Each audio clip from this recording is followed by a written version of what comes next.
ሰላም ሰላም የተወደዳችሁ ሆፕ አካዳሚ ቤተሰቦች በያላችሁበት ሰላማችሁ ይብዛልኝ። ሆፕ አካዳሚ ኦንላይን ትምህርት በመሆን ያገለግላል። ኦንላይን ትምህርትን በማስተማር ላይ እንገኛለን። የምናስተምራቸውም አማርኛ፣ እንግሊዘኛ፣ ሂሳብ እንዲሁም ሌሎችን ተዛማጅ ያላቸውን ትምህርቶች እያስተማርን እንገኛለን። መማር ለምትፈልጉ በተለያየ ሶሻል ሚዲያ አማራጮች በመጠቀም በኢሞ፣ በቴሌግራም፣ በዋትሳፕ እንዲሁም እናንተ በምትጠቀሙበት ሶሻል ሚዲያ አማራጮች በመጠቀም መማር ለምትፈልጉ ቪዲዮ ላይ በምናስቀምጥላችሁ ስልክ ቁጥር ይደውሉ፣ ይማሩ። የምናስተምረውም ከሰኞ እስከ ዓርብ የፈለጉትን ትምህርት በፈለጉበት ሰዓት እያስተማርን እንገኛለን። እንዲሁም በተለያየ ምክንያት ሳትማሩ ለቀራችሁ ገና ከመሰረቱ ከጅምሩ እያስተማርን እንገኛለን። ፊደላትን ወይም ሆሄያትን ለይታችሁ አገጣጥማችሁ ለማንበብና ለመጻፍ ለተቸገራችሁ ገና ከመሰረቱ ከጅምሩ እያስተማርን እንገኛለን። ለዚህ ቪዲዮ አዲስ የሆናችሁ ላይክ፣ ሸር፣ ሰብስክራይብ፣ ኮሜንት እያደረጋችሁ ቪዲዮ እስከ መጨረሻ ድረስ አብራችሁን በመከታተል አብራችሁን ቆዩ። እንግዲህ በዛሬው ትምህርታችን ረጃጅም አረፍተ ነገሮችን እንዴት አድርገን ነው በቀላሉ መንገድ ማንበብ መጻፍ የምንችለው የሚል ትምህርት ነው ዛሬ የምንመማረው። በመጀመሪያ ፊደላትን ወይም ሆሄያትን ገና ከመሰረቱ ከጅምሩ መለየት ነው የሚጠበቅብን። በቀላሉ መንገድ ፊደሎችንም ወይም ሆሄዎችን ከለየን ቃላቶችንም ሆነ አረፍተ ነገሮችን ለማንበብ በቀላሉ መንገድ ምንም የሚከብደን ነገር አይኖርም ማለት ነው። እንግዲህ ዛሬ የተለያዩ ረዘም ያሉ አረፍተ ነገሮች ናቸው። ነገር ግን በጣም አስተማሪ የሆኑ ናቸው። በቀላሉ መንገድ እንዴት አድርገን እናነባለን፣ እንጽፋለን የሚለውን እንመማራለን ማለት ነው። እዚህ ጋር እንግዲህ የመጀመሪያው መልካም ቃል የተሰበረን ልብ ይጠግናል። እንግዲህ በአንድ ላይ ጠቅላላ አድርገን ስናነበው አሁን ፊደሎችን እያንዳንዳቸውን ነው እየጠራን ያነበብነ። አሁን በአንድ ላይ በአረፍተ ነገር ደረጃ እናነባለን። መልካም ቃል የተሰበረን ልብ ይጠግናል ይላል። እንግዲህ ጠቅላላ አድርገን ስናነበው መልካም ቃል የተሰበረን ልብ ይጠግናል፣ መልካም ቃል የተሰበረን ልብ ይጠግናል ብለን በቀላሉ መንገድ በዚህ መልኩ አገጣጥመን ማንበብ መጻፍ እንችላለን ማለት ነው።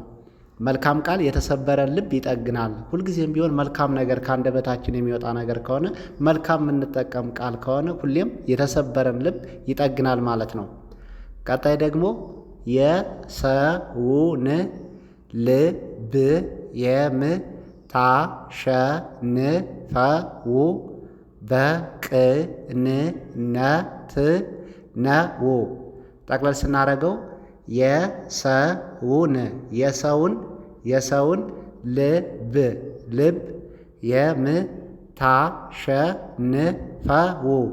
የምታሸንፈው በቅንነት ነው ይላል። በአንድ ላይ ስናነበው የሰውን ልብ የምታሸንፈው በቅንነት ነው። እንደግመዋለን። የሰውን ልብ የምታሸንፈው በቅንነት ነው ብለን በቀላሉ መንገድ በዚህ መልኩ አገጣጥመን ማንበብ መጻፍ እንችላለን ማለት ነው። የሰውን ልብ የምናሸንፈው ሁልጊዜም ቢሆን በምንድን ነው? በቅንነት በመልካምነት ነው ማለት ነው።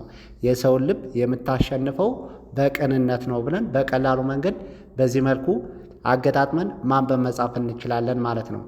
ቀጣይ ደግሞ ይቅርታ የመልካም ልብ ምልክት ነው።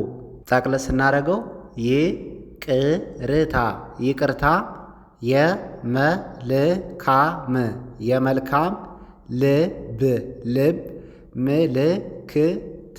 ምልክት ነው ይላል። በአንድ ላይ ይቅርታ የመልካም ልብ ምልክት ነው።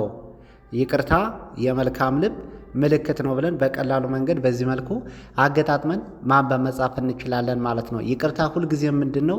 የመልካም ልብ ምልክት ነው ማለት ነው። ይቅርታ የምናደርገው ነገር መልካምነታችን የምንገልጽበት ልብ ነው ማለት ነው።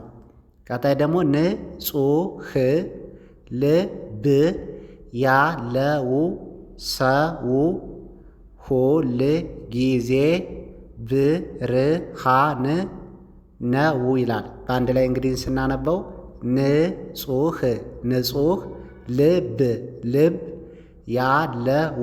ያለው ሰው ሁልጊዜ ሁልጊዜ ብርሃን ነው ይላል። በአንድ ላይ እንጠቅለል ስናደርገው ንጹሕ ልብ ያለው ሰው ሁልጊዜ ብርሃን ነው።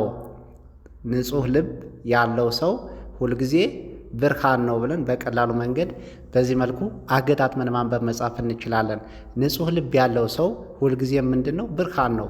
ቀጣይ ደግሞ በፍቅር የተሞላ ልብ በሁሉም ቦታ ብርሃን ነው።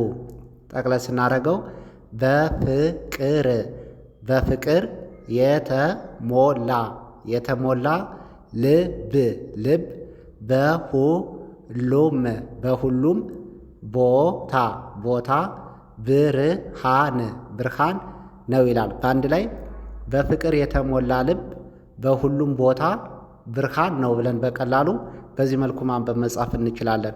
ደግሞ የመጨረሻው በጎነት ለሰዎች የምትሰጠው ትልቁ ስጦታ ነው።